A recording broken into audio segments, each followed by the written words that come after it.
हमारे साथ डीपीएपी के सीनियर मोस्ट लीडर जिन सरूरी जुड़े हुए हैं, बात करते हैं उनसे। सर, एक्सपेक्टेड था आज़ाद साहब का नाम आना साउथ की सीट पे?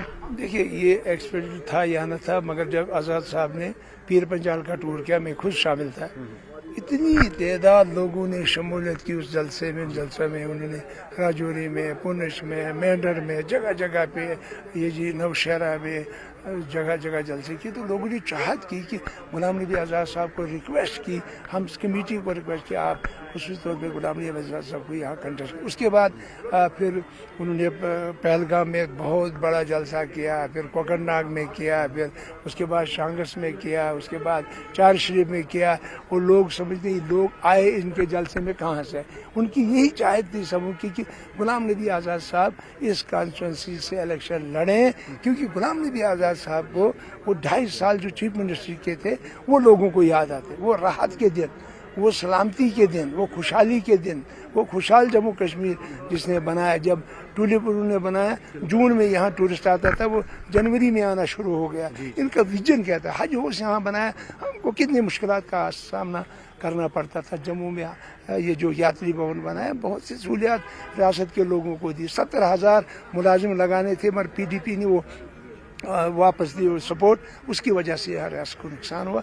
वो चीज़ें और ख़ास करके गुलाम नबी आज़ाद साहब जो है वो रहने वाले भी सोत के हैं, इसलिए सोत वाले ज़्यादा चाहते हैं उनको। और मुझे पूरी उम्मीद है कि बहुत बड़ी लीड से जो गुलाम नबी आज़ाद साहब इस कॉन्स्टिट्यूंसी में जीत जाए। तो सर, ये सब आपने जो कहे फैक्टर्स कहीं ना कहीं वोटर के लिए बहुत इंपॉर्टेंट रहेंगे, ऐसा मानते हैं आप? अच्छा, आपने कहा है साउथ कश्मीर, तो साउथ कश्मीर बड़ा इंटरेस्टिंग हो गया कॉम्पिटिशन। कल मियां अल्ताफ का नाम आया है, सुनने में आ रहा है सूत्रों के हवाले से शायद महबूबा मुफ्ती लड़े वहाँ, बीजेपी की शायद रविंदर रैना भी कंटेंट।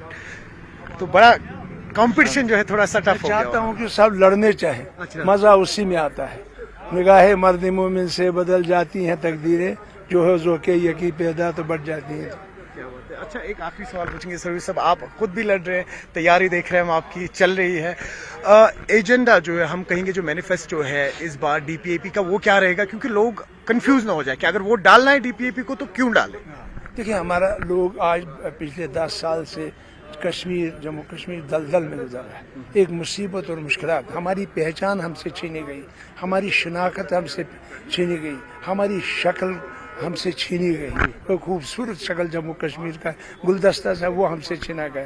तो इसकी वजह में गुलाम नबी आज़ाद साहब ने जो पार्लियामेंट में स्पीच की थी, वहाँ उन्होंने मनवाया था कि अगर आप 370 को ख़त्म कर रहे हैं, फिर सुप्रीम कोर्ट ने ख़त्म किया, आप उसको क्या कर सकते। मगर गुलाम नबी आज़ाद साहब ने वहीं पे द फ्लोर ऑफ हाउस 2.5 घंटे वो फ्लोर ऑफ हाउस नीचे बैठे, और उसके बाद 1.5 घंटा स्पीच की। वो आप दुनिया ने सुनी, वो सभी गला फाड़ फाड़ के वो स्पीच की। और उसके बाद वहाँ उन्होंने माना कि हम स्टेटहुड वापस देंगे। हमारा पहला मकसद और मुद्दा होगा स्टेटहुड वापस देना, गरीबों को बिजली फ्री देना, अमीरों को नहीं, गरीबों को।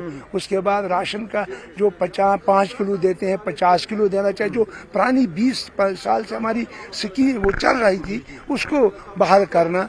यहाँ के नौजवानों को यही रोजगार देना, बाहर के यहाँ नहीं आने थे। जो सरकारी ज़मीन, रोशनी की लैंड और सफ़ेद ज़मीन जो जंगलात की थी, वो लोगों को दोबारा एक्ट 35A दोबारा पास करना, और लोगों की ज़मीनें वो दोबारा उनको वापस देना, उसके स्पेशल भर्तियाँ कराना, टूरिस्ट डेस्टिनेशन हर कॉन्स्टिट्यूंसी में बनाना, ताकि अपने जवानों को रोज़गार यहीं पे मिल सके। वो कुछ नानी शिबिरा के मोहताज हैं। आज ड्रग्स में हमारे नौजवान मुलवस हैं, आज चरस शराब में मुलवस हैं। हम उन चीज़ों से बरी करना चाहते हैं रियासत जम्मू कश्मीर को। उसके लिए एक ही शख्सियत है, वो गुलाम नबी आज़ाद साहब। बहुत शुक्रिया आपका। सुना आपने जी, सरूरी थे जिन्होंने कहा कि न सिर्फ ड्रग्स की वबा, जितने भी यहाँ पे इस तरीके के इश्यूज हैं, स्पेशली फ्री इलेक्ट्रिसिटी की बात की इन्होंने कि एक तबका जो है गरीबों का, उस पर काम किया जाएगा। और सबसे बड़ी बात इन्होंने ये कही कि स्टेटहुड जो है वो कश्मीर का वापस मिलेगा। न्यूज़ 18 के लिए आफाक शाह के साथ में सरोज।